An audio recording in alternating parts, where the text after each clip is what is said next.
5-6 حصے ہو گئے ہیں، یعنی ایک پاکستانی پنجاب، ایک ہندوستانی پنجاب، ایک ہریانہ، ایک ہماچل، تو اور پھر جموں کشمیر، یہ سارا پنجاب یونیورسٹی کے ماتحت تھا۔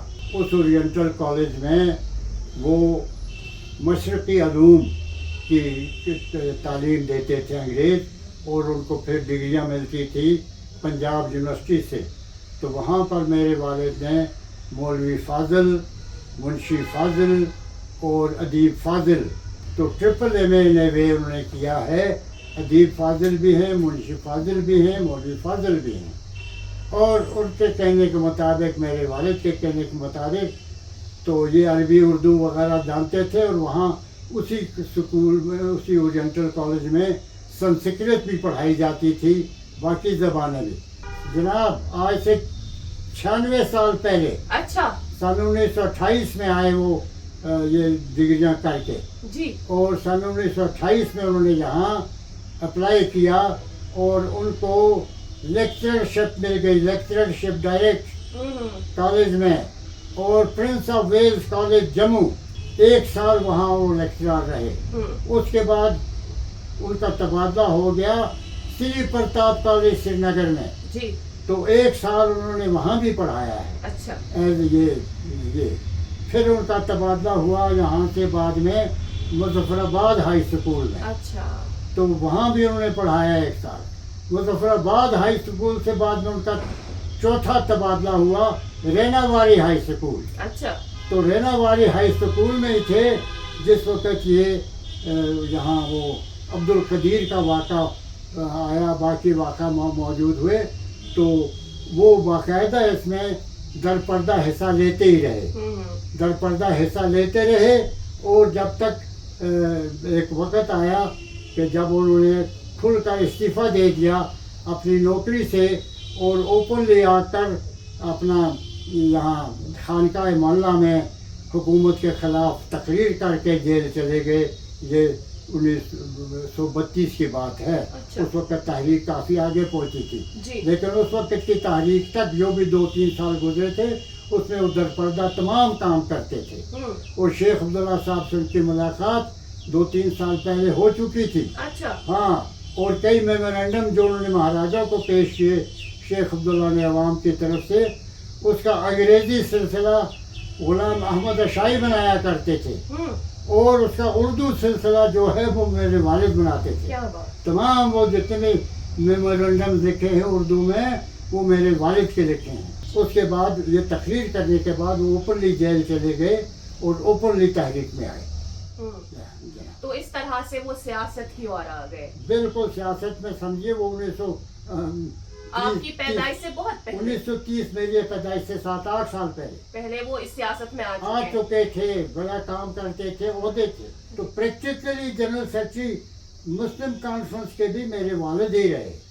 ہاں، جام کیش وہیکلز ایک سایہ دار درخت کی طرح کئی خدمات لوگوں کی آسانی کے لیے فراہم کرتا آیا ہے، جیسے نئی گاڑیوں کو خریدنا، سیکنڈ ہینڈ گاڑیوں کی خرید و فروخت، تجارتی گاڑیاں بھی میسر ہوں گی، اور 2 ویلر وہیکلز بھی دستیاب یہیں۔ آپ کے لیے گاڑی چلانا آسان ہو، اس کے لیے ماروتی ڈرائیونگ اسکول کی خدمات، اپنی گاڑی کے لیے ضروری سامان خریدنا ہو، یا چلتے چلتے گاڑی خراب ہو جائے اور ٹھیک کرانی ہو، اس کے لیے ورک شاپ بھی یہی۔ تشریف لائیں، جام کیش وہیکلز، حیدر پورہ، سری نگر، ہمیں خدمت کرنے کا موقع دیں۔ تو اسی طریقے سے جب یہاں شہادت ختم ہوئی جی، اس میں ٹرائل اس میں کمیٹل کورٹ میں، جی، تو پھر استفسار کیا گیا میرے والد سے کہ صاحب آپ بتائیے یہ الزامات ہیں، یہ گواہ ہے، یہ ہے، تو اس میں انہوں نے خاص بتایا کہ بھائی میرے خلاف یہ پولیٹیکل کیس ہے، because I am in favour of settlement of the dispute of Kashmir. India کو ریپرزینٹ کرتا ہے نہرو جی، جی، کشمیر کو ریپرزینٹ کرتے ہیں شیخ عبداللہ، بالکل، تو لہٰذا یہ 2 آدمی مل کے آپس میں فائنل سیٹلمنٹ طے کریں، جو یہ طے کریں گے وہی صحیح سیٹلمنٹ ہوگا۔ تو یہ یہاں جو گورنمنٹ ہے بخشی غلام احمد کی، یہ اس کو پسند نہیں آیا، اور انہوں نے مجھے اسی وجہ سے گرفتار کیا کہ میں شیخ عبداللہ اور نہرو کے درمیان اختلافات دور کر کے ان کے درمیان صلح سمجھوتا کروا کے کشمیر کا معاملہ permanently to the satisfaction of Kashmiris and to the satisfaction of India طے کروانا چاہتا ہوں. موئی شریف کے بعد میرے والد نے ان کو پہنچایا وہاں جی. لیکن تب تک دیر ہو چکی تھی ان دی سینس کہ چائنیز وار کے بعد اس پہ فالج کا اثر ہو گیا تھا نہرو پر. اچھا. ہی واز ناٹ چائنیز وار کے کو بڑا صدمہ مان کر تو وہ 64 میں اس کی موت بھی ہو گئی. لیکن 64 سے پہلے میرے والد نے ان کو رہا کروا لیا جیل سے شیخ عبداللہ کو موئی شریف کے سلسلے میں اور ان کو دلی تک پہنچایا. لیکن انہوں نے ان کو پاکستان بھی بھیجا اور یہ پاکستان میں تھے تو شیخ یہ نہرو یہاں مر گیا ورنہ اس وقت کچھ نہ کچھ ہو ہی جاتا.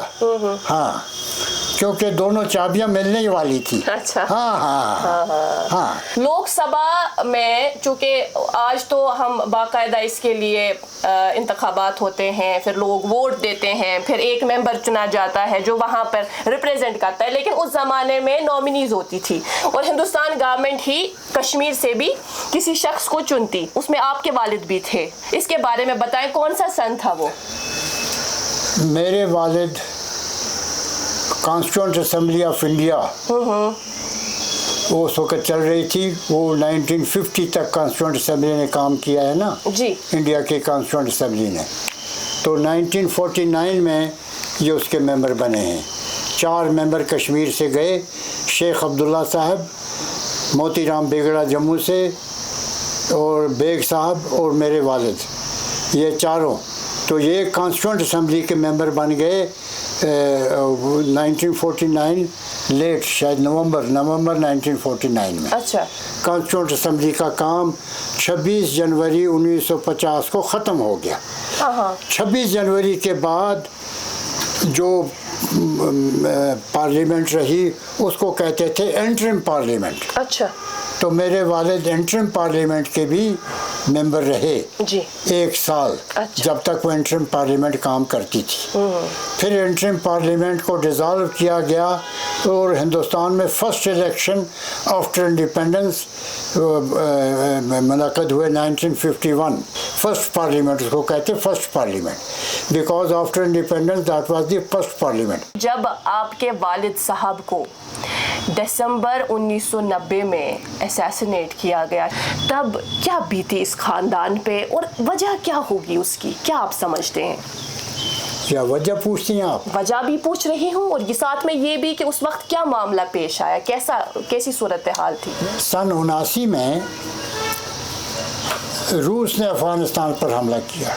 اچھا. تو روس کا مقابلہ کرنے کے لیے یہ امریکہ اور روس کے ہمیشہ سے سیکنڈ ورلڈ وار کے بعد یہ ٹکراؤ چلتا ہی رہا ہے. کہیں وہ اس کے آگے کہیں وہ جہادی گروپ جو ہیں وہ امریکہ نے بنائے. اچھا. یہ چھوٹی موٹی بات آپ کو کہہ رہا ہوں. جی. اس دور میں پھر وہ جہادی گروپ ایران میں بھی بن گئے, وہ جہادی گروپ سعودی عرب میں بھی بن گئے, وہ جہادی گروپ پاکستان میں بھی بن گئے. اچھا. اور وہ انٹرنلی افغانستان میں بھی وہ جہادی گروپ بنے. جی.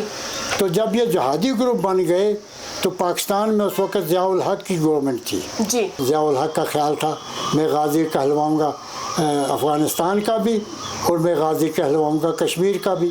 اور کشمیر کے بارے میں ان کا تو دیرینہ وہ مسئلہ تھا ہی.